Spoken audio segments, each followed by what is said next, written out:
안녕하세요. 캡스톤 프로젝트 실무자입니다. PPT, 블로그, 영상, 디자인 작업물, 각종 문서 작업 등에서 텍스트를 어렵지 않은 방법으로 강조하는 수단이 하나 있죠. 바로 볼드체입니다. 볼드체는 일반 레귤러 폰트와 다르게 조금 더 글자가 두껍게 표현이 되는 폰트 스타일을 말을 하는데요. 이게 문장이나 단어를 시각적으로 강조를 해주기 때문에 작업물을 보는 대상자에게 작성자가 전달하고자 하는 메시지를 보다 강하게 표현할 수 있도록 해줍니다. 그런데 이 볼드체를 잘못 사용하는 경우에는 오히려 문장과 문맥의 핵심이 한눈에 들어오지 않고 메시지 전달에 오히려 방해가 되는 상황도 발생하는데요. 오늘은 이러한 상황이 발생하지 않도록 볼드체를 제대로 활용할 수 있는 가이드를 소개시켜 드리려고 합니다. 첫 번째는 문장 말고 단어를 강조하는 거예요. 볼드체를 사용할 때 가장 많이 하는 실수가 문장 전체 혹은 문맥 전체에 볼드체를 사용하는 겁니다. 예를 들어서 문장 전체가 중요하다고 판단이 돼서 두세 줄 되는 문장 전체를 다 볼드체를 적용을 하게 되면 사실 그냥 레귤러체를 사용하는 것과 차이가 없다라고 보시면 돼요. 왜냐하면 볼드체는 일반 레귤러체와 다른 굵기를 통해서 포인트를 주는 건데 양옆의 서체와 동일한 굵기가 된다라고 한다면 다르게라는 의미가 사라지기 때문에 그래서 볼드체를 쓸 때는 문장 전체가 아니라 단어 위주 혹은 그 문단에서 중요한 문장 조금 짧은 문장만 볼드체를 사용해 주는 게 효과적입니다. 예를 한번 들어보도록 하죠. 자, 지금 화면에 보고 계신 문장에서 핵심적인 메시지는 우리가 제공하는 콘텐츠의 차별점이에요. 그리고 이 차별점은 소비자의 심리죠. 때문에 소비자의 심리에 강조를 하고요. 전체적인 문맥이 읽히면서도 핵심 키워드에 우리가 강조하고자 하는 메시지에 볼드체를 사용해서 더욱더 효과적으로 강조를 할 수 있게 됩니다. 두 번째는 볼드체만으로 글이 읽히도록 하는 겁니다.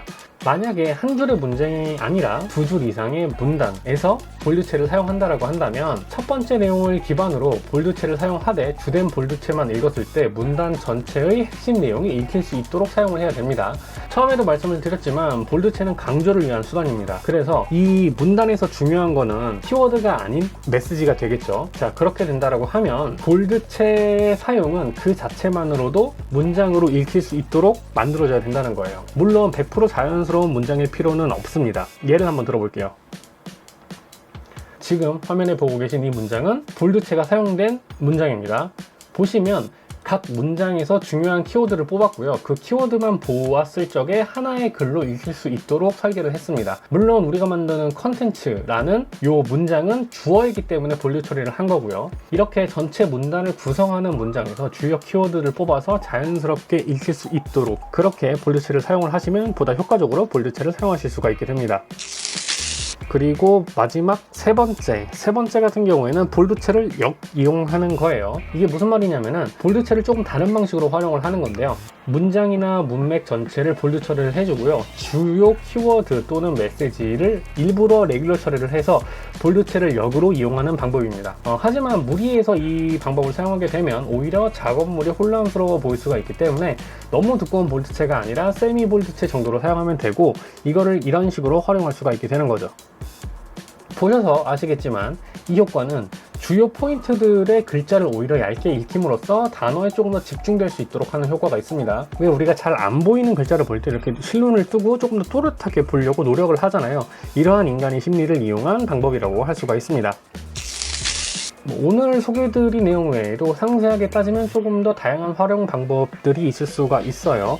하지만 오늘 소개해드린 이 세 가지 내용만 어느 정도 인지를 하고서 볼드체를 사용을 하시면 이전보다 훨씬 더 나은 볼드체 활용을 통한 강조 효과를 기대해 볼 수 있을 거라고 생각이 듭니다. 오늘 짧은 영상은 여기까지고요. 지금까지 그리고 앞으로도 저는 캡스톤 프로젝트 실무자입니다. 감사합니다.